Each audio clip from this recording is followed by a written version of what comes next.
Welcome to Accelerator Pedals. In this video, I'm going to show you how to easily test your 2006 Suzuki Forenza and 2006 Suzuki Reno Accelerator pedal. This is the power supply. It takes 3 AA batteries. Line them up like this. Use some copper wires at the edges and attach the positive and negative wires at the ends. Verify that you will have about 4.5 volts coming out. That is close enough for testing to the 5-volt system in your car. After setting up the power supply, you should have a multimeter set to 20 volts like this, and you connect the positive from the battery in the multimeter to this first top pin. Then the negative from the battery should connect up to this second pin, and the negative from the multimeter should connect to the bottom 6th pin, or the bottom pin. Once you do that, for the Forenza and Reno, it should be reading around 4.2 volts in the idle position.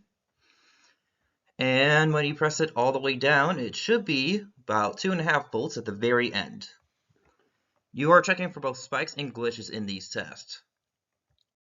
For the second potentiometer, still have your multimeter set to 20 volts like this. Take out the original pins and put them into the positive goes to the 3rd pin, just like so.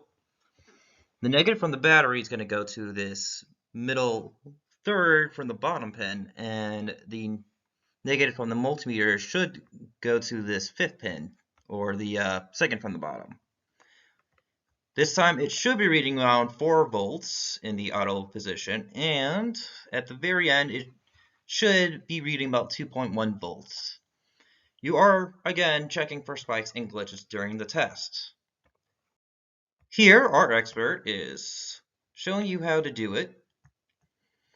He is pressing all the way in for the pedal, and it's giving him an accurate result. Now, what happens if it's not doing something like this? Then there might be a problem. You should consider replacing your pedal by going down to the link below.